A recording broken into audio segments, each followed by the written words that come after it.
मित्रों, क्या आप जानते हैं कि दशा माता कौन है और उनकी कृपा कैसे प्राप्त की जा सकती है?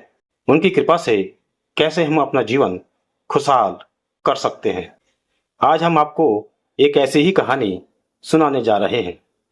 साथियों, अगर यह कहानी आपको पसंद आए तो कृपया आप हमारे channel motivational and spiritual world को लाइक, सब्सक्राइब, शेयर और कमेंट अवश्य करें, क्योंकि ऐसा करने से आपका तो कुछ नहीं जाता, पर हमारी बहुत मदद हो जाती है।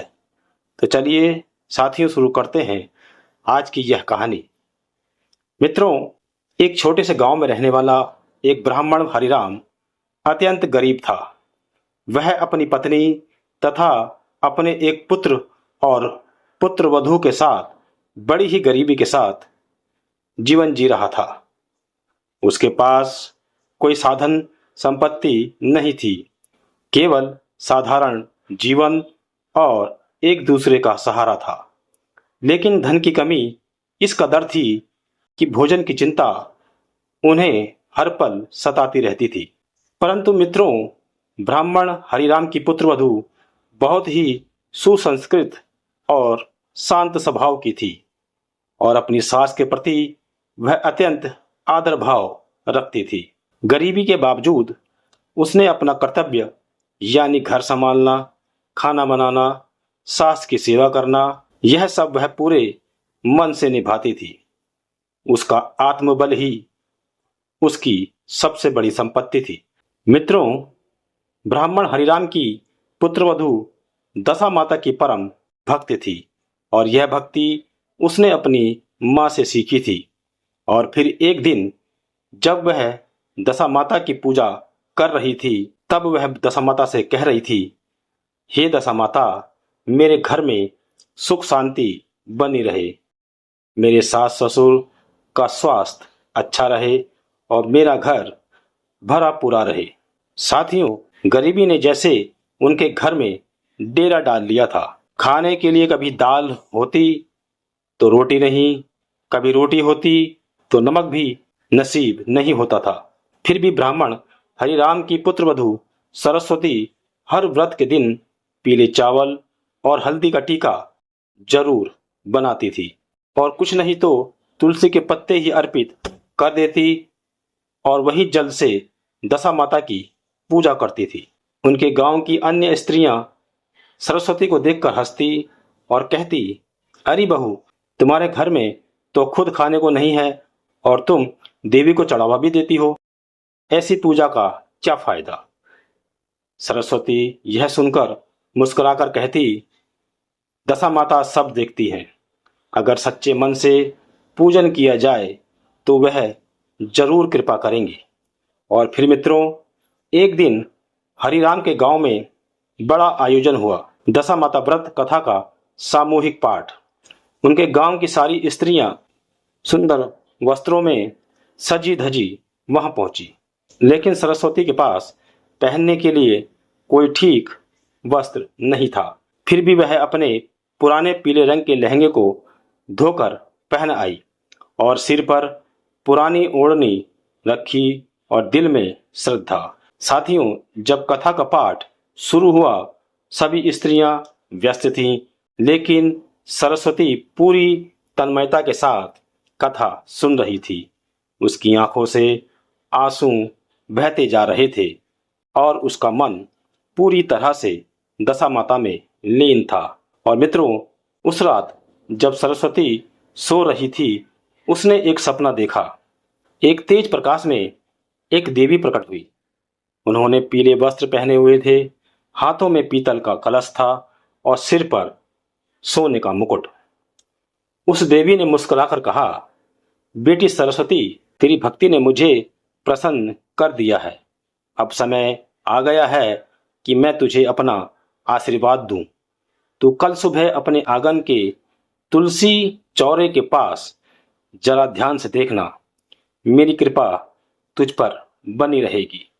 और अगली सुबह सरस्वती की आंख खुली तो वह समझ गई कि दशा माता ने उस पर कृपा करने का संकेत दिया है। सुबह जब सरस्वती तुलसी चौरे के पास पहुंची तो उसने देखा कि वहां पर जमीन थोड़ी सी गीली थी और उस पर हल्दी की लकीरें अपने आप बनी हुई थी, जैसे किसी ने स्वास्तिक का निशान बनाया हो।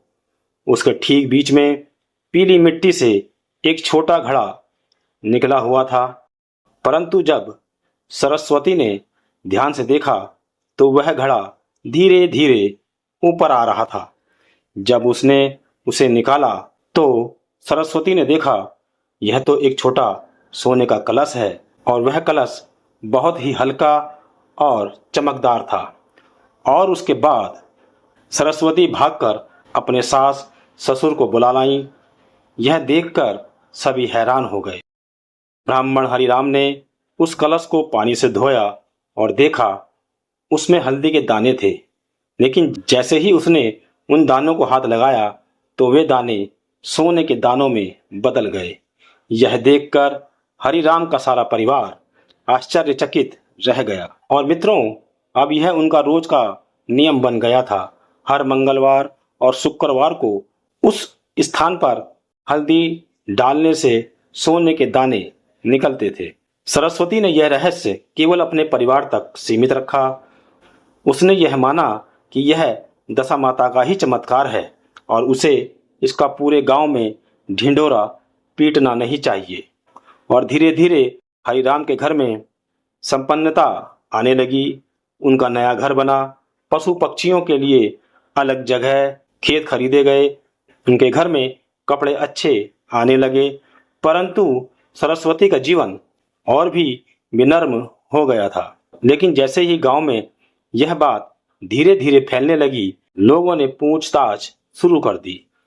एक पड़ोसी औरत जो पहले सरस्वती की मजाक उड़ाती थी, अब उससे जलने लगी।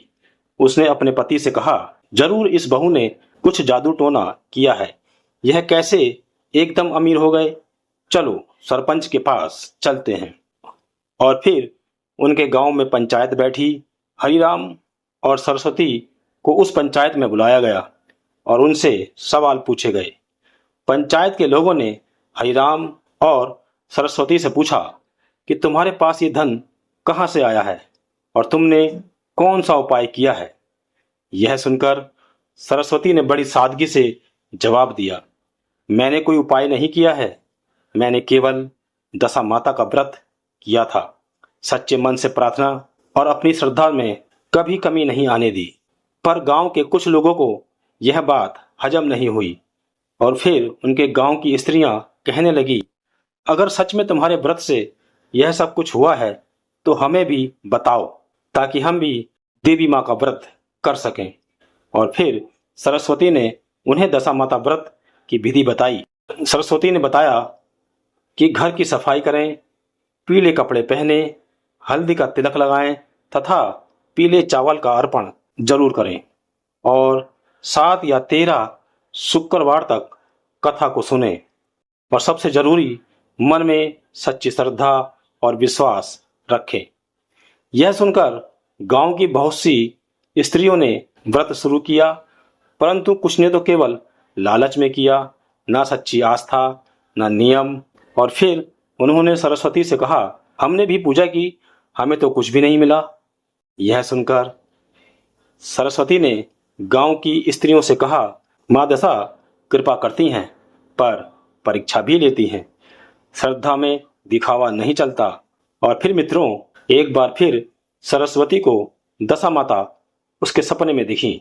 उन्होंने कहा, बेटी अब तू इन लोगों को मेरी कथा लिख कर दे दे, ताकि जो सच में भक्ति से मुझे पूजना चाहते हैं वे करें। और सरस्वती ने अगले दिन पीले कागज पर दशा माता व्रत की कथा लिखी, पूजा विधि लिखी और अपने हाथ से ही गांव की स्त्रियों को वह कागज बांट दिया। और साथियों, धीरे धीरे गांव में दशा माता का महत्व बढ़ने लगा। गांव में दशा माता मंदिर बनाया गया, सामूहिक व्रत की परंपरा शुरू हुई और कई घरों में सुख समृद्धि भी आई। मित्रों, सरस्वती ने कभी घमंड नहीं किया। उसने हमेशा कहा, यह दशा माता की कृपा है, न कि मेरा कोई कमाल। अगर मैं इस पर घमंड करूंगी तो दशा माता की कृपा मुझसे दूर हो जाएगी। सरस्वती अपने समृद्ध जीवन में भी रोज तुलसी के चौरे के पास बैठकर वैसी ही पूजा करती जैसे गरीबी के दिनों में करती थी। वही पीले चावल, वही हल्दी, वही श्रद्धा। और अब गांव में लोग दशा माता का नाम लेकर एक दूसरे को प्रणाम भी करने लगे और उनके गांव के हर घर में दशा माता व्रत और उनकी कथा की परंपरा बन गई। मित्रों, इस कहानी से हमें कई बातें सीखने को मिलती हैं, जैसे सच्चे मन की भक्ति कभी व्यर्थ नहीं जाती। धार्मिक कार्य में दिखावा नहीं, श्रद्धा जरूरी है। किसी की गरीबी का मजाक उड़ाना पाप है। दशा माता की कृपा से असंभव भी संभव हो सकता है। और साथियों, हमें समृद्धि आने पर भी विनम्रता बनाए रखनी चाहिए। तो साथियों, मैं उम्मीद करता हूँ कि आपको यह कहानी जरूर पसंद आई होगी। इस तरह की और कहानियों को देखने के लिए कृपया आप हमारे channel motivational and spiritual world को लाइक, सब्सक्राइब, शेयर और कमेंट अवश्य करें। धन्यवाद।